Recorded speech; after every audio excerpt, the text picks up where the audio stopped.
9 straight times the Seattle Seahawks have played the Arizona Cardinals over the past couple of years to the same result, a victory. And that was the case this past Sunday as they absolutely destroyed the Cardinals 44-22 in a game that put Coach Carroll's old mantra to the test. He used to ask us as fans, can you win the first quarter? And we'd say no defiantly back to him. Can you win the second quarter? We'd say no defiantly back to him. You get to the end of it and he'd say, can you win the fourth quarter? And we'd say yes, being that that's when you'd have to wait to go get the win. Well, under Mike McDonald, we ask, can we win it in the first quarter? And Mike looks back at us and says, maybe.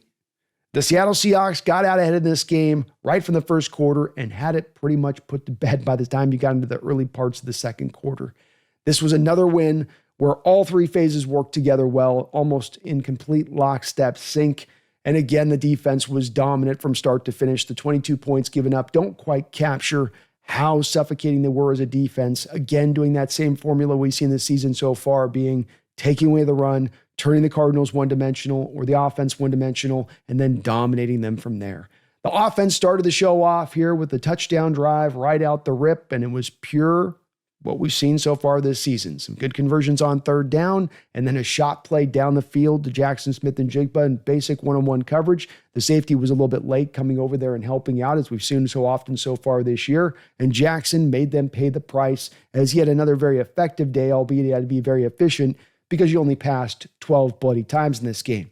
After that drive, the defense came in and said, we got it from here, boys. We're going to put the clamps down. And it was amazing today. You've had some struggles in one little department in this defense. You're getting pressure, getting some interceptions, getting sacks, tackling well, stopping the running game.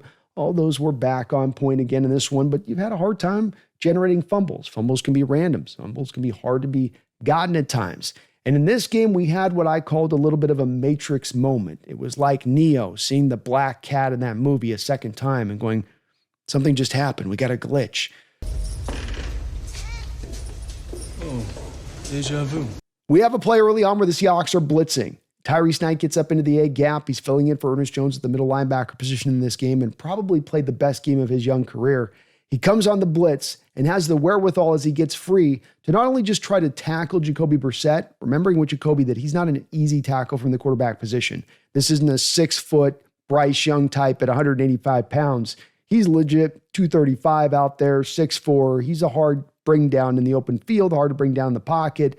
But yet you see in Tyrese that he smartly gets back there and spears his hand back there to attack the passing arm of Jacoby Brissett, hitting the arm on the drop back there, not allowing it to go forward, because if that arm goes even the least bit forward there, they're going to call it an incompletion, especially when they're reviewing it. But he's able to hit the back of the throw here, cause the fumble, DeMarcus Lawrence right there on the spot to pick up the ball and just cakewalk his way into the end zone. We then have them come back less than a quarter later, and this was the Matrix moment where you saw the second black cat, because it's the same blitz. It's Tyrese Knight again. Tyrese coming up the middle. Tyrese able to, again, attack the passing arm, even better this time, getting it back at the drop, dropping the fumble out, DeMarcus Lawrence picking it up and rumbling it into the end zone. And on that point, in the stage of that game, you just knew it was going to be Seattle's day, and they carried it through from there. The offense did more than enough through the rest of that first half to get a score, including a late field goal in that second quarter to kind of just seal the deal into the second half. And then they got very conservative into the second half. I think the cool part of this with the conservative nature of this, and there's plenty of Hawk fans that I'm even hearing about in my chat starting to kind of complain a little bit about the conservative nature of this team at times,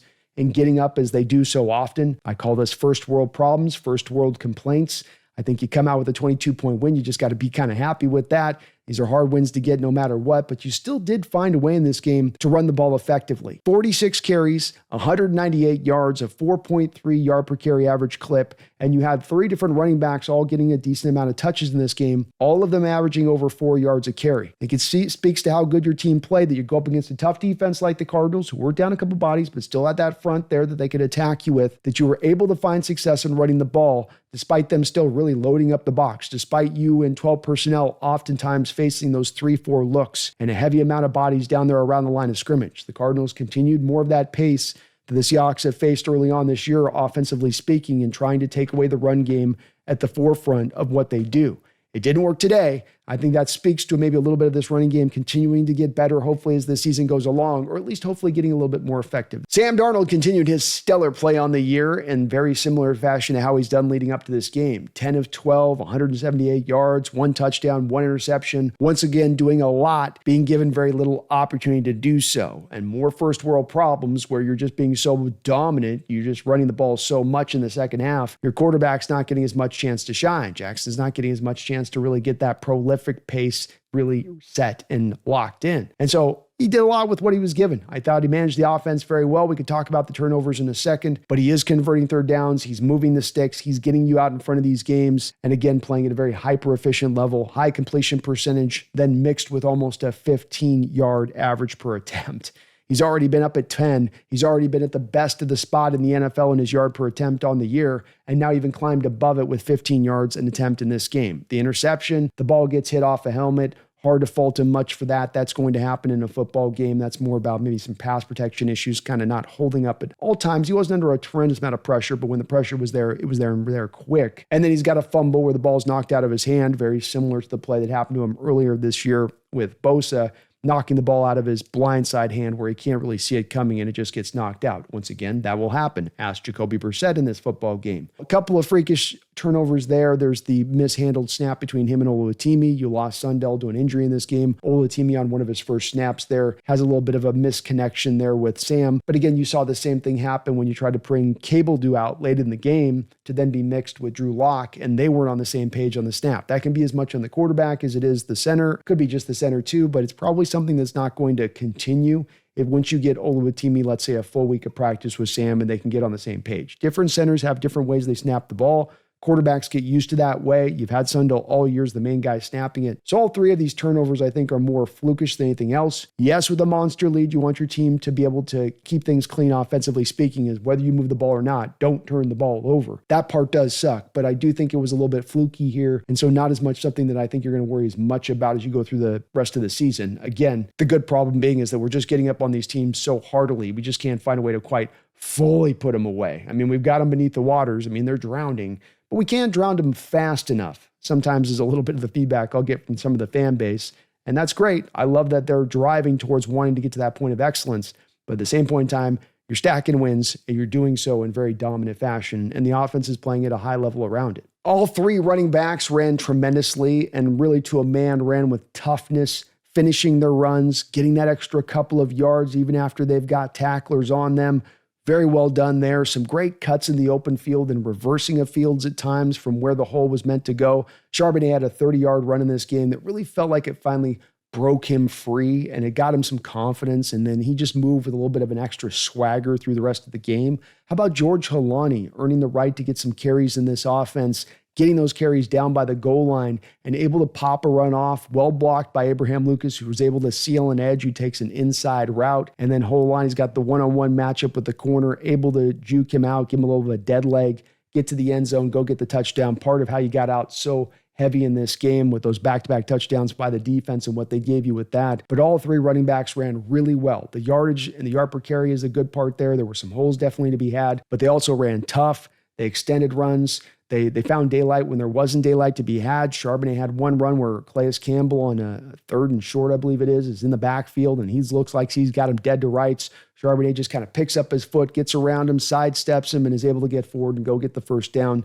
Those guys all ran tremendously. And if now you can add Holani into the mix, that just deepens this running back room that much more. We learned that Torrey Horton was going to miss this game as we were leading up to this week, and that just meant that Rashid Shaheed was going to get some more targets, potentially in touches, but within that as well, you were really going to need Cooper Kupp to play in this game, even though he probably is not at 100%. And as he has done in this year, when you give him a chance, even on very small opportunities, he makes the most of them. Goes out there and gets a 67-yarder. And as much of why I feel confident about Kupp as we go forward, I love the Shaheed addition, but I think that there's also a role for Kupp in this offense, and I don't think that he is the shot fighter that some people try to paint him as, either nationally or locally. He's just not necessarily getting those opportunities yet. And if you gave him the opportunities, he'd probably be much more productive than he's been. But he gets the 67-yarder in this one on kind of a broken play where he just extends it and shows you he's still got some of that yak ability. He was there on a 3rd down catch catch. We're still able to make that catch in contested situations, contact catch situations. This guy's got still a little bit of something to give, especially from within the slot, especially as good as JSN has been playing on the outside and why you want to keep him out there. Adding Shaheed into the mix is going to help, along with when Horton comes back healthy.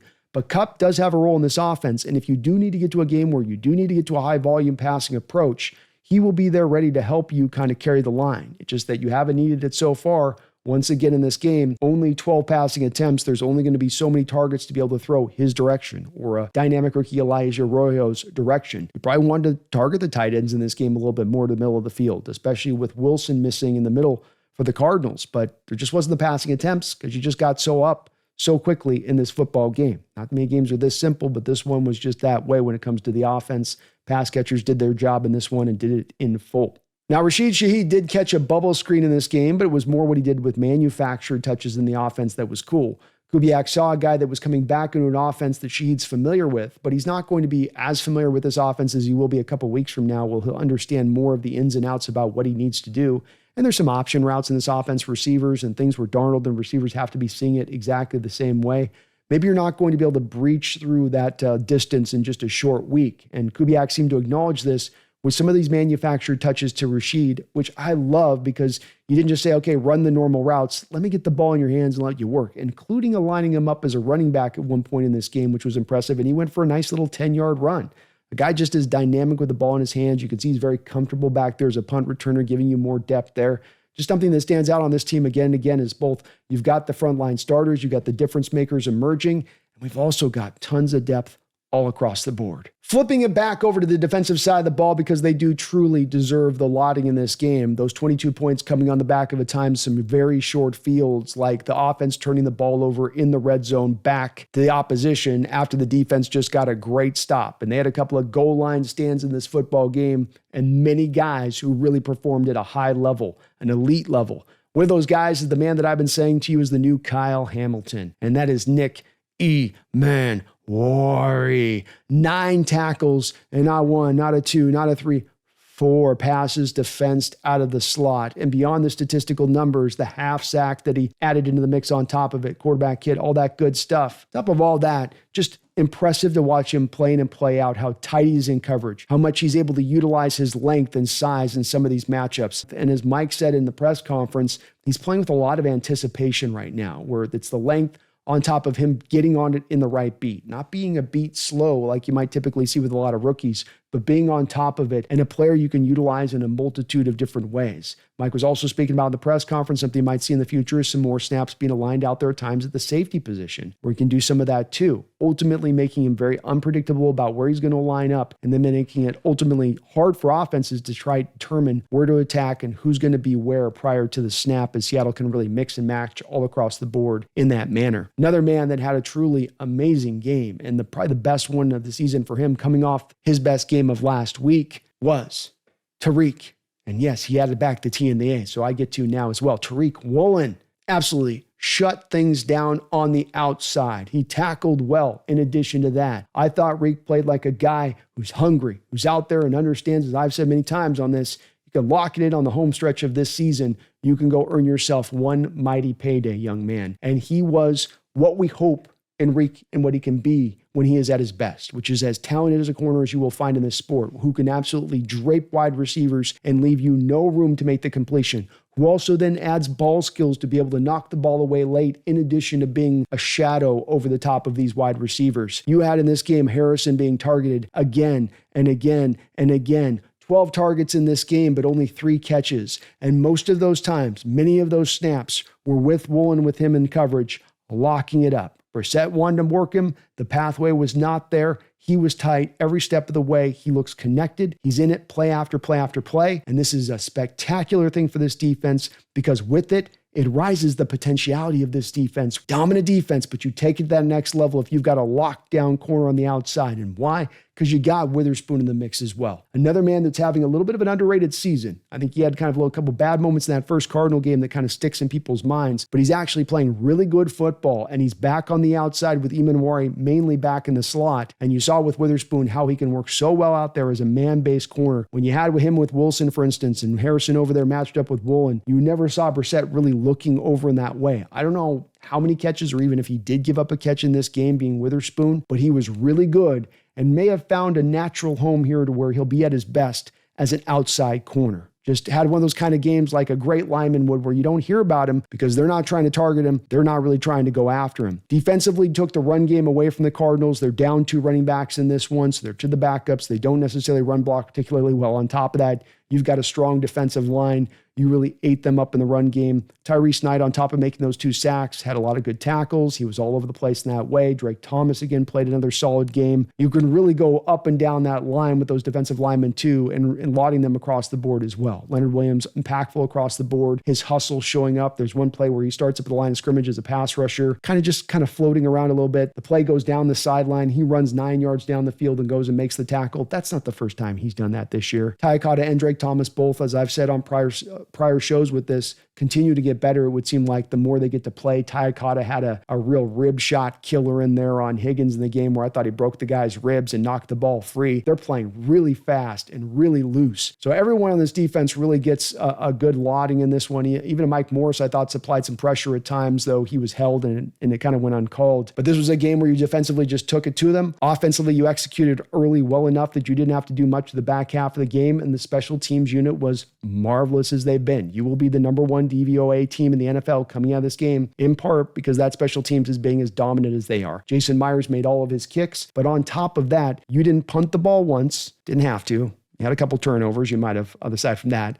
but then you also defended the kickoffs so well in this game. Myers is just messing those kick returners up. They're slipping, they're bobbling the ball. I don't know what he's doing to it. I don't know if he's developed a knuckleball. He's hitting them that, but they just cannot catch the damn thing. And then your kick coverage unit is on it when they stumble for just even a moment. Fantastic across the board as far as the special teams unit is concerned, but a great effort from your Seattle Seahawks team as this team and what it shows and what it can be and how it's coming together and the potentiality of becoming an elite team, Super Bowl contending team is there within the rhythm of what we're seeing. Is more needing to still come together? Isn't it quite not a finished product yet? Yes, but you could also say within that, they've not yet played their best football, that is coming upon the horizon, especially if they can maintain the pretty good health that they are standing on. So many Hawk fans will say, I wish Seattle would have gotten a more dominant win. I wish they would have really just put him away in the second half. I wanted another 50 burger up there like we had 10 years ago in Carroll when he put up the back-to-back 50s, and I get that, and I actually like that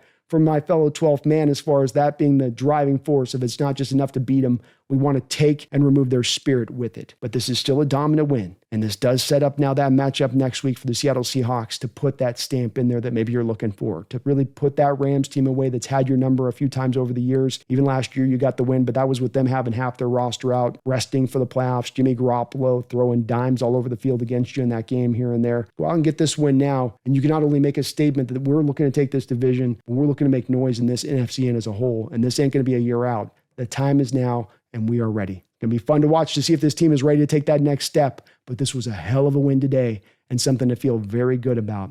I've had a fun time with this season so far. I hope you have as well. Let's see if they can keep this rolling next week. My name is Brandon Kane. This is the Hawks Nest. Please hit the like button. Please subscribe. But beyond all that, don't you ever forget, go Hawks.